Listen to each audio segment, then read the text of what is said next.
Como decía en el problema, nosotros vamos a analizar por separado cada uno de los elementos, ¿cierto? Y yo le estoy pidiendo em, calcular la longitud de la columna.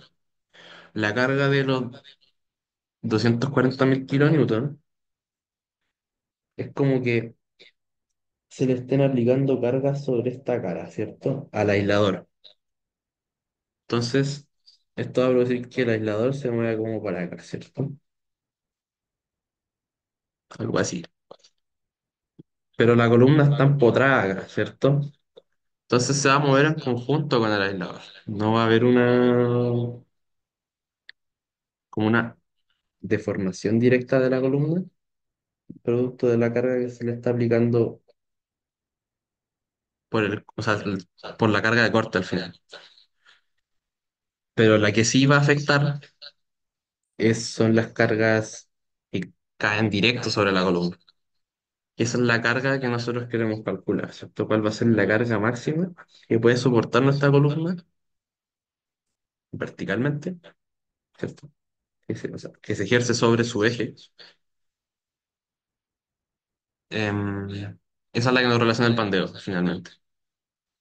Si hay cargas de corta que arriba en este caso, que vayan sobre esa superficie, no están relacionadas directamente con el pandeo, ¿cierto? Entonces no nos va a servir la carga de corte de antes. ¿Se entiende? Ya, bueno. Y eso era la pregunta 2. Y yo creo que lo más complicado era darse cuenta de que eran al final dos preguntas por separado y que entre sí no tenían mucha relación. Más que el dibujo. Estaban las dos juntas.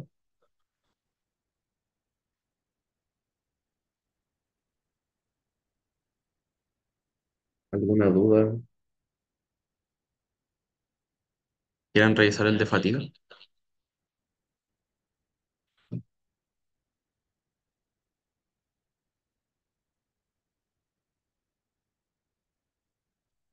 Ujú.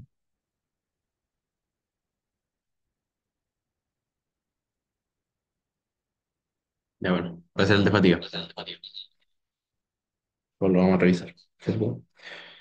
En fatiga, la principal fórmula que se va a usar es la regla de Meitner, ¿cierto?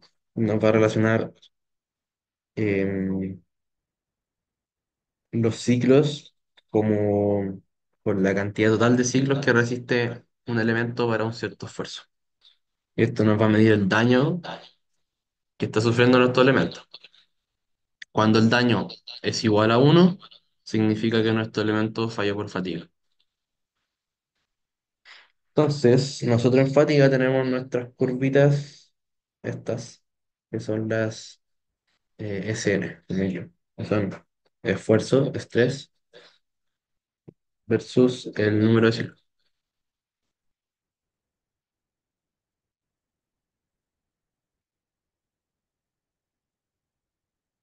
Eh, yo creo que sí. En fatiga generalmente uno no corrige tan exacto porque, claro, alguno puede tirarla, a lo mejor tira un poquito más arriba de esto.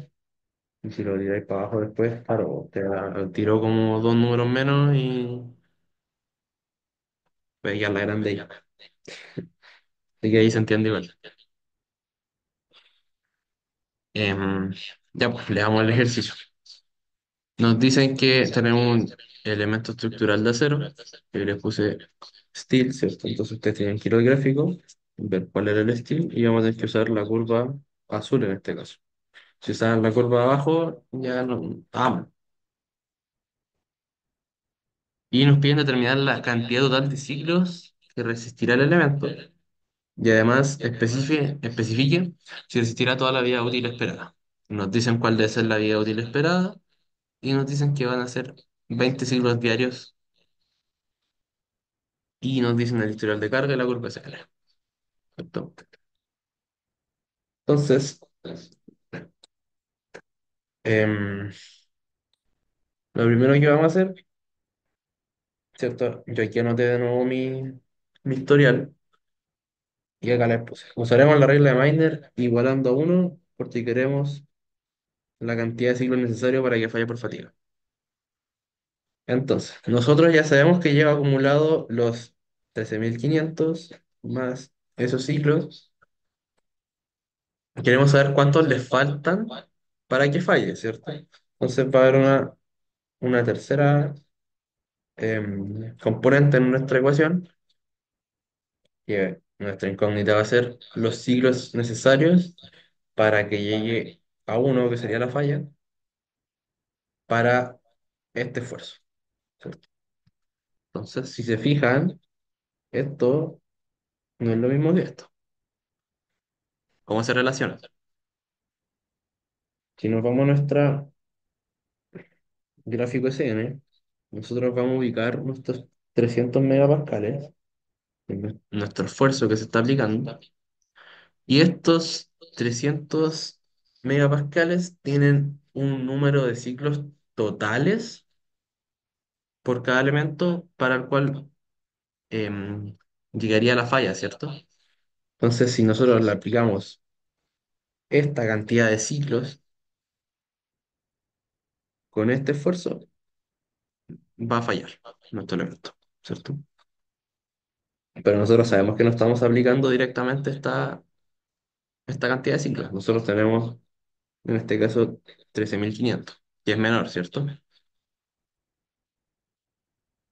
De hecho, es harto menor. Entonces sacamos la fracción para saber la relación entre ambos. Y las relaciones de todas las cargas nos tiene que dar uno para que falle. ¿Cómo entramos al gráfico? Porque si se fijan, está como medio raro el gráfico, tiene como que se juntan las líneas. Eso es porque está con escala logarítmica. ¿Ya? Entonces, ¿qué significa eso? Voy a hacer un poco más acá. Por ejemplo, aquí ustedes tienen 1e más 7. Eso significa que es 1 por 10 elevado a 7, ¿cierto?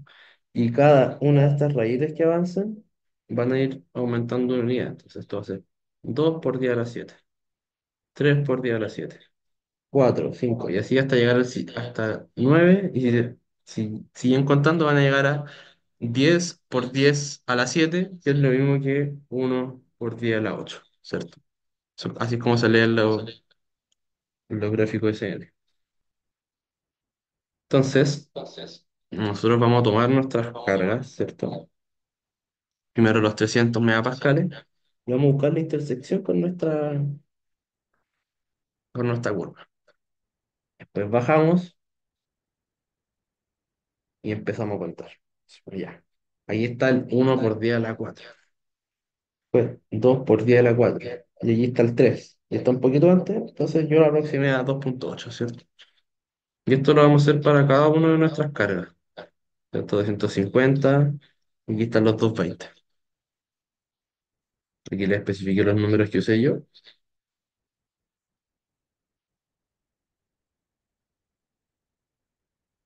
Eh, y estos números de acá abajo son los que van a entrar en la fórmula de Maynard, ¿cierto?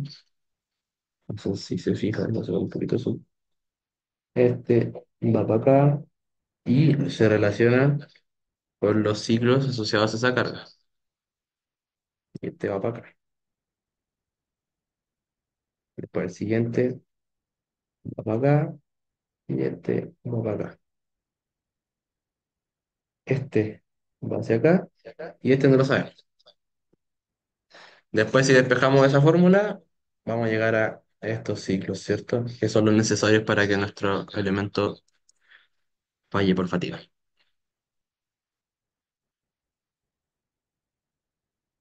¿Se entiende? Ya, bueno. Ya. Eso es los ciclos que faltan para que falle por fatiga, ¿cierto? A nosotros nos están preguntando cuál es la cantidad total de ciclos que resistirá el elemento para esta distribución de cargas, ¿cierto? Entonces vamos a tener que sumar estos 13.000, estos 25.000, y le sumamos los ciclos que le faltaban para que fallara. Es lo que yo hice acá, ¿cierto? Entonces ahí está el total.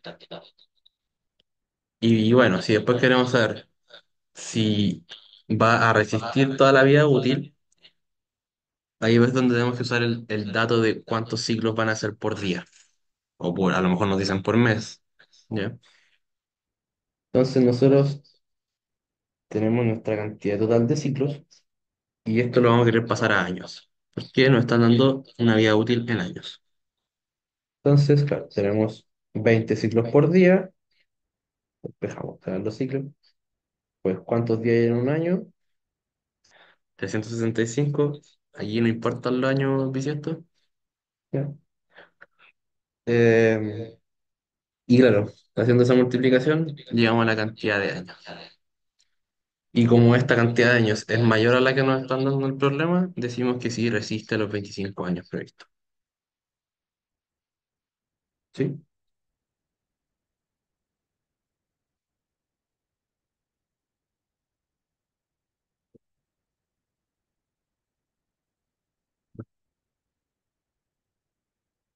Ya. Ahora les quiero hacer como una pequeña resumen de lo que es columna. Voy a dejar la pauta aquí mientras, pero quiero ver esto. Ya. Bueno, aquí las definiciones están sacadas del libro, como les dije, les llevo diciendo todo el semestre. Acá tenemos un poco los tipos de equilibrio, y si ven acá, se nos está especificando que nuestra columna, esto lo borramos,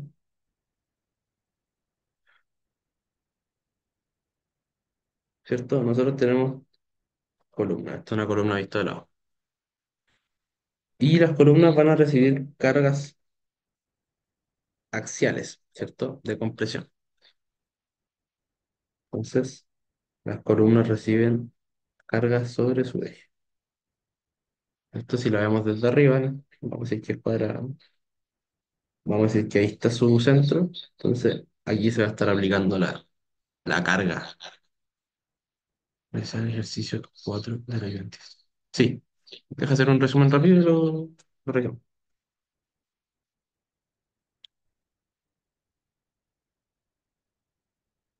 Ya, esos temas de dónde se están ejerciendo las cargas, ¿cierto?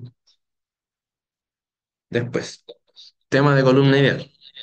Ahí están las condiciones que les puse yo y el profe también seguramente se las dijo.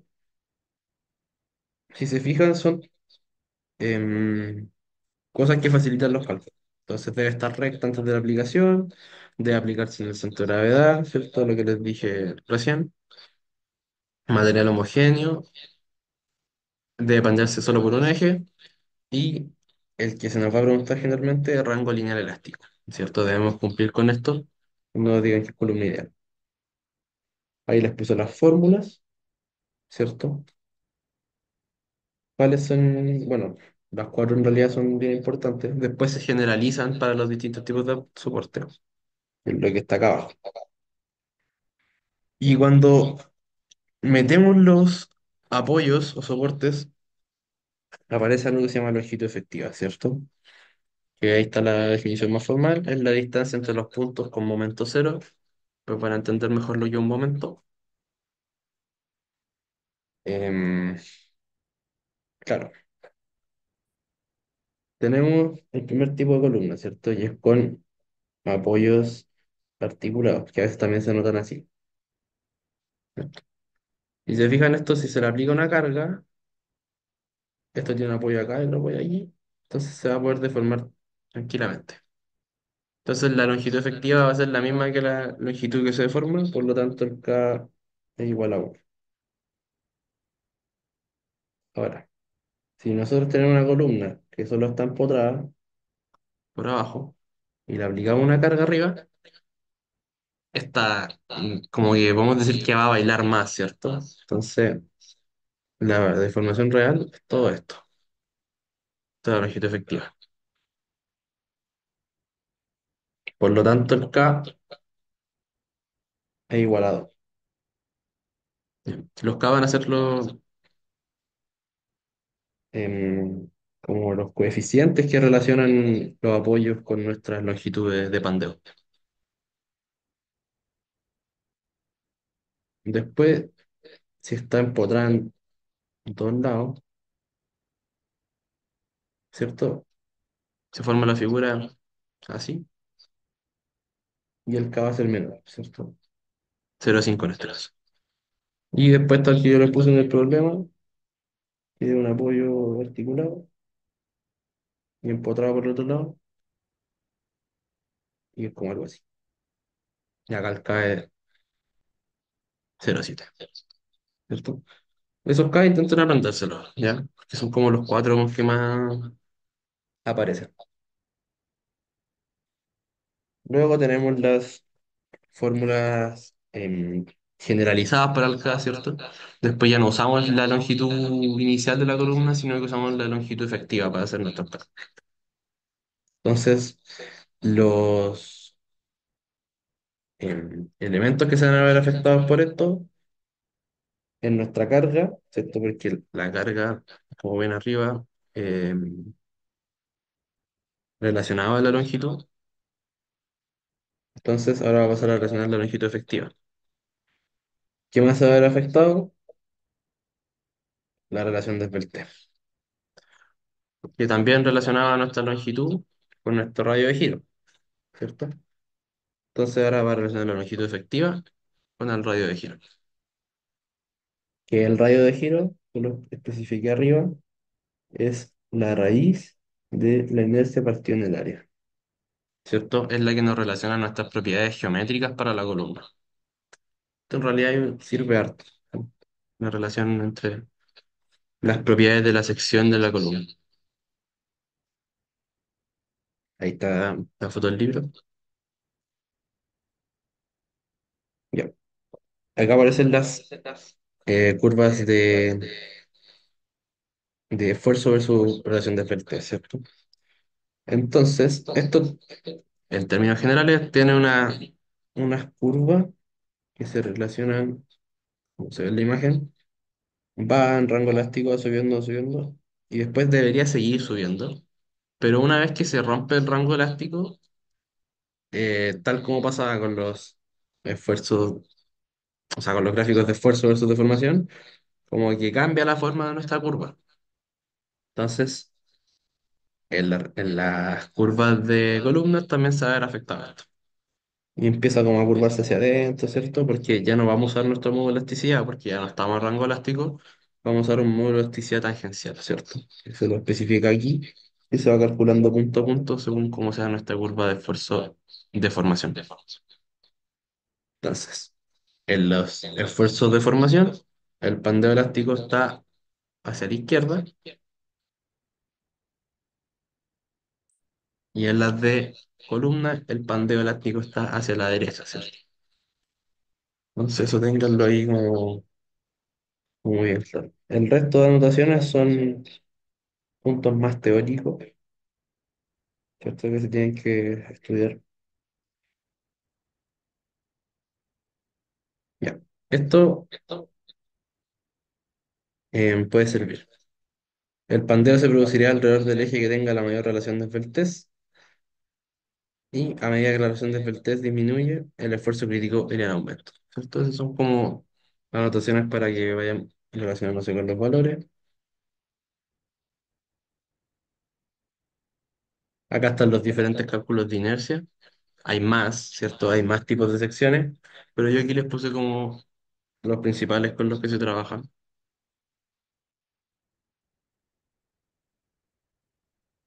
Y bueno, aquí un poquito más de, esto es lo que les comentaba del control, que acá dice, si la columna cumple con las condiciones ideales, esta sufrirá el pandeo por el eje que tenga menor inercia. Es por esto que siempre es importante que calculemos nuestras inercias para los dos ejes, ¿cierto? Entonces, en este caso, la inercia en X, inercia en Y, ¿cierto? Entonces, en este caso, la inercia en X va a ser menor. Entonces, va a pandear hacia esa dirección, que es lo que se ve después acá el dibujo a la derecha. Ya. Eso háganlo generalmente cuando son secciones no circulares, ¿cierto? Las secciones circulares suelen tener la misma inercia para los dos ejes ya que son simétricas. ¿Ya? Entonces la simetría igual se ve reflejada en la inercia. Y aquí yo les agregué otra cosa que después van a entender bien cuando veamos flexión, que aparece algo que se llama módulo de rigidez a la flexión, que es el módulo de elasticidad por la inercia, que va, ¿cierto? Va a ser un parámetro bien importante en las fórmulas de columnas y de vigas que vamos a ver después. ¿Ya? Como para que supen que esa multiplicación recibe un valor, ¿cierto? Entonces se van a dar acá la fórmula de carga. Pueden ver que está metido ahí el E por I. Y después más adelante va a aparecer en las fórmulas de flexión también. Y eso principalmente con columnas. No sé si hay alguna duda. Estar bien claro con las inercias, con los K y con las curvas. Esos son como los tres parámetros más importantes, diría yo.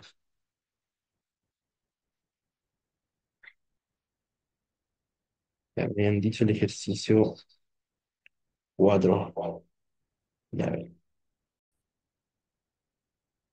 Em, ya chicos, les voy a hacer la resolución del ejercicio 4 como me preguntaron en la ayudantía, pero no repasé cómo se hacía y ya tengo el resultado. De todas maneras, este era un ejemplo del libro, creo que era el ejemplo 3 de la parte de columna, así que ahí pueden revisarlo con más detalle si quieren, si tienen dudas, ¿cierto? Entonces, en el ejercicio 4 de la ayudantía 7 nos preguntaban por la mayor carga P permisible que puede aplicarse en la columna, ¿cierto? Nos dicen que está registrada, nos dan una imagen, nos dicen el largo, y nos dan diferentes datos. Entonces, ¿qué pasa?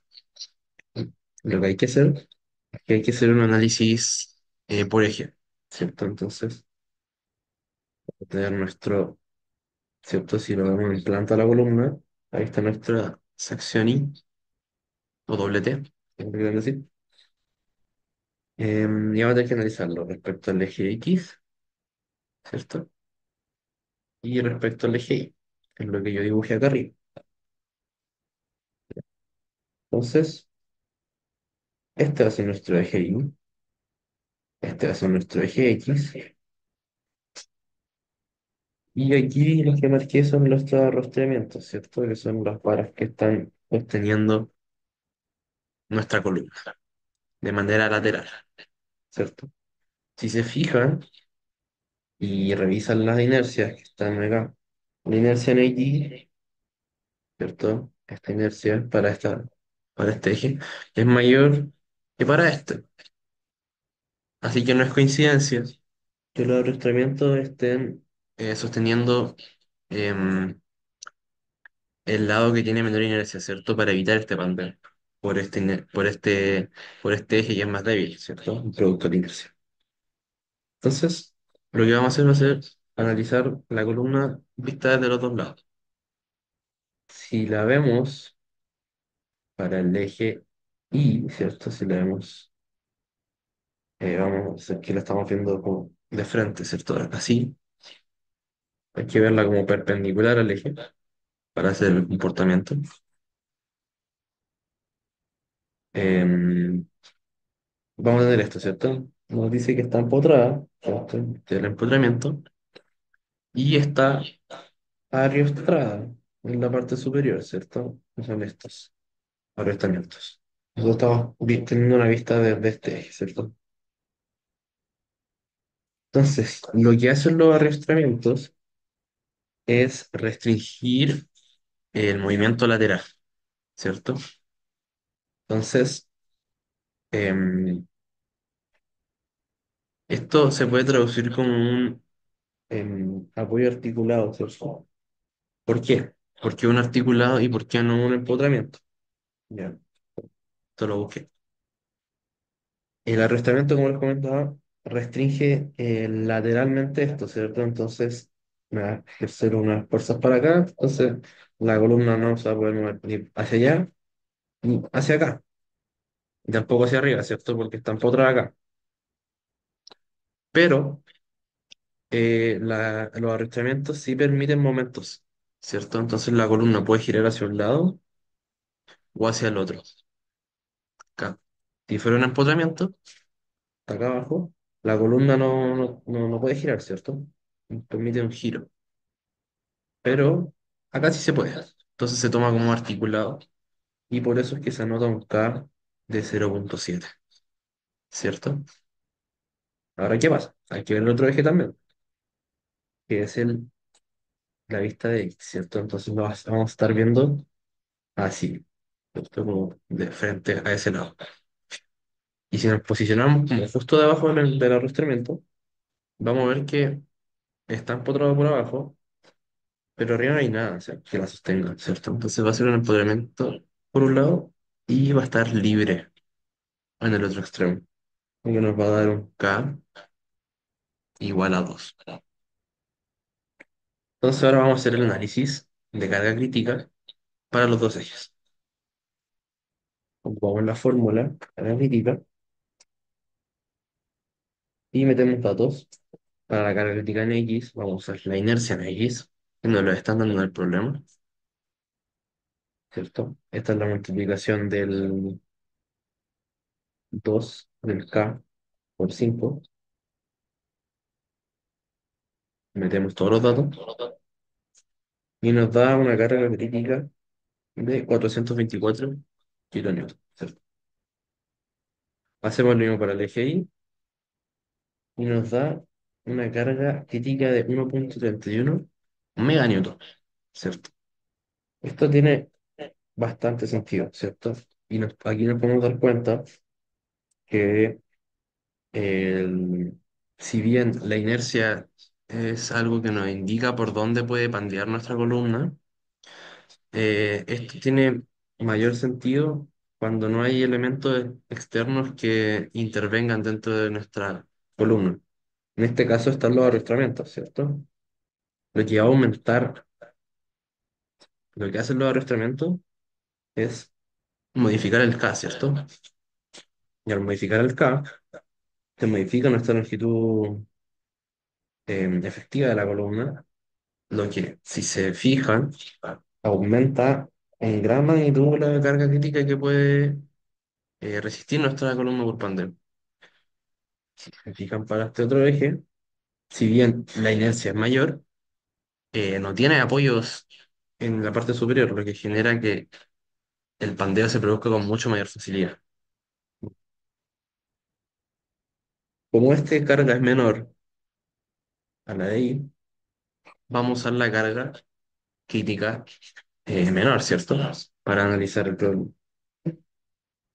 Entonces, digo, como la carga crítica en X es menor a la de Y, la columna bandea por el eje X y usamos esa carga como carga crítica para análisis. Entonces, para calcular la carga permisible, le vamos a aplicar nuestro factor de seguridad a la carga crítica de X, lo que nos da 141 kilonewtons. Esta sería la respuesta, ¿cierto? Pero, para que esta respuesta sea válida, hay que eh, cerciorarse de que todo el análisis previo eh, se, se da dentro de un comportamiento elástico. Para ello vamos a usar la fórmula de esfuerzo y lo vamos a calcular con nuestra carga crítica que definimos. El área nos lo dan, ¿cierto? Yo ya subí la ayudantía corregida. Hay que corregir en mi documento parecía 10 elevado a menos 6. Hay que pasarlo a 10 menos 13. Un error mío. Y calculamos esto y nos da que el esfuerzo son 56,5 megapascales. Y en el enunciado nos estaban diciendo que el esfuerzo de fluencia era igual a 215. Como este esfuerzo es menor al de fluencia, significa que efectivamente estamos trabajando dentro del rango elástico, que todas las fórmulas que utilizamos para el cálculo de la carga permisible son válidas. Y con eso quedaría resuelto el ejercicio 4 de la ayudantía 7.